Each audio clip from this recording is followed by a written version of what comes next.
Muito obrigado, senador Cid Gomes. Ô, presidente, com a palavra... presidente.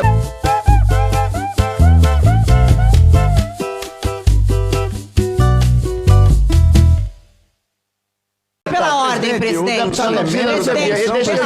Eu quero fazer só uma indagação se não há uma veste prevista pelo regimento da casa para que deputados e senadores possam se manifestar. O deputado vem vestido da forma como quer, como se fosse um aerolook, e ainda quer tumultuar os trabalhos da CPMI. Então eu pediria a Vossa Excelência que se fizesse cumprir o regimento para que o deputado respeitasse os trabalhos da CPMI. Vossa Excelência está correta. Deputado, eu vou pedir a Vossa Excelência... E fica interpelando a fala dos colegas. Me chama a atenção, presidente, que aqueles que estão sentados nos bancos do réu possam bradar aqui, quererem vocalizar como senhores da justiça, como senhores da verdade. Nós temos homens sentados nesta CPMI que são investigados pelo Supremo Tribunal Federal como agentes também responsáveis pelo terrorismo baixo, cruel, que aconteceu no último dia 8 de janeiro neste país.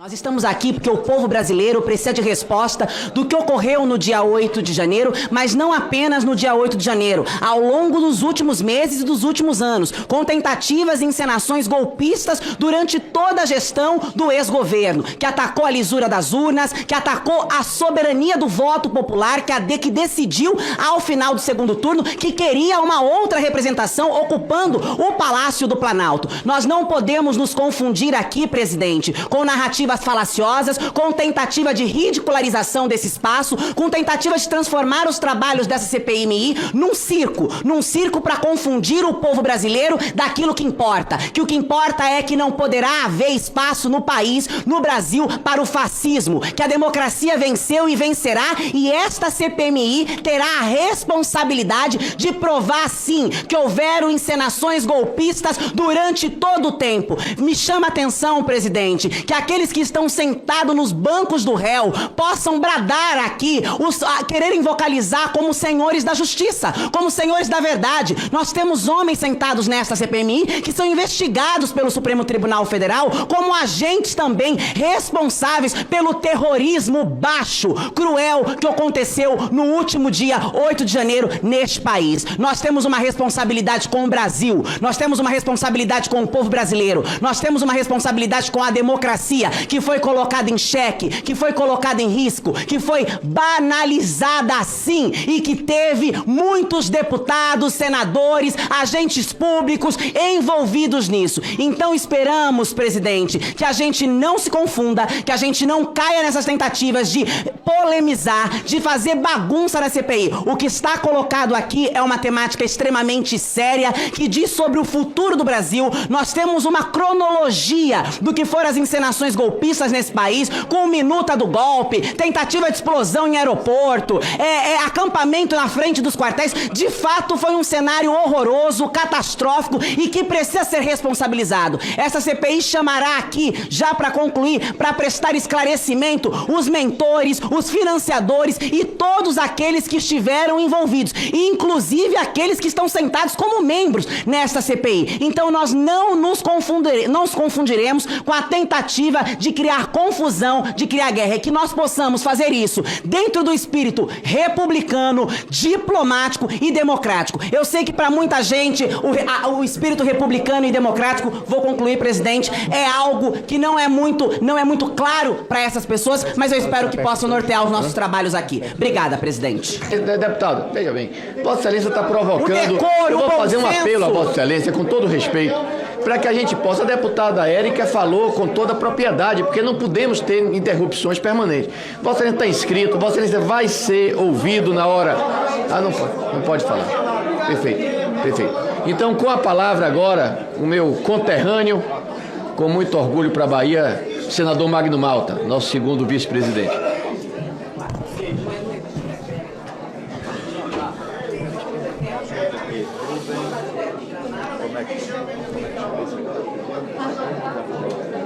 Quem foi lá aqui na frente?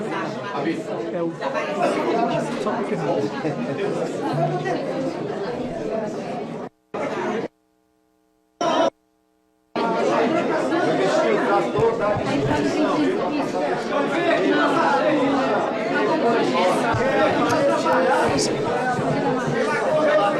medo da investigação é tão grande. Eu peço que faça o silêncio. Vamos ouvir agora.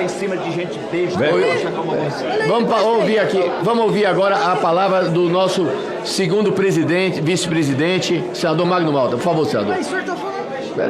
Vamos ouvir aqui a palavra do senador Magno Malta. Senhor presidente, vamos avançar com a investigação, senhor presidente. Senador Magno Malta, Vossa Excelência vai usar a palavra? Os trabalhos. Abílio, por favor, menino. Por favor. Não quer investigar? Vamos investigar. Tá querendo tumultuar. Vamos trabalhar, amigo. Vamos trabalhar, por favor. Vamos investigar. Vossa Excelência está tumultuando os trabalhos. Senhores, eu peço silêncio para ouvirmos a palavra do senador Magno Malta. Por favor.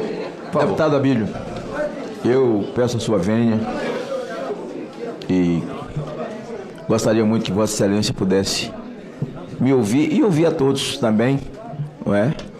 Nós somos os mais interessados nessa questão. Agradeço ao presidente Arthur Maia. Conheço todos, a minha convivência é menor com o nosso vice-presidente Cid Gomes, mas respeitosa, sempre respeitosa com o Ciro, o irmão dele, com quem conheço há mais tempo e que vem prestando um grande serviço ao Brasil, o Ciro Gomes, no contraponto que vem fazendo nas suas falas. E eu, com ele, já tive um relacionamento maior com o nosso querido presidente. A primeira vez, espero que tenhamos um relacionamento com o mesmo sentimento de dar claridade, revelação da verdade. A senadora Elisiane Gama, eu conheço desde que era presidente da CPI do narcotráfico. Quando fui, ela era jornalista com 18 anos de idade, e eu concedi para ela uma entrevista cercado de policial federal. E ela tinha acabado de se formar. E eu prendi de deputado a delegado no Maranhão por 7 dias e acabaram até os radinhos de pilha, porque o povo comprava, tinha médico operando, vindo as operações feitas contra a pistolagem no Maranhão. Tenho convivência porque aconselhei abrir uma CPI de pedofilia no Maranhão enquanto deputado estadual. E ela presidiu e eu fui lá com a CPI nacional e fizemos um grande trabalho. Eu espero que essa convivência, e aí, deputado Abílio, o nosso lugar na história, e foi a história que nos colocou na oposição. Nós somos minoria. E a minha presença aqui representa a presença de Vossa Excelência. A presença de centenas, milhares até, de brasileiros e brasileiras injustiçados, que estão encarcerados. Alguns encarcerados com a tornozeleira eletrônica em casa, que aliás eu sou o autor dela em 2005. Não fora ela, eles estariam segregados ainda nos cárceres. Eu aqui proporei que essa CPI os veja, os ouça, a todos, aqueles que ainda não saíram e os que saíram, que nos dividamos em grupos, e isso é natural de uma CPI, senhor presidente, em que grupos sejam criados, subrelatorias sejam criadas, para que nós possamos entender todo esse imbróglio. Então, senhores senadores, os senhores deputados, que são a oposição, nós precisamos, da melhor maneira possível,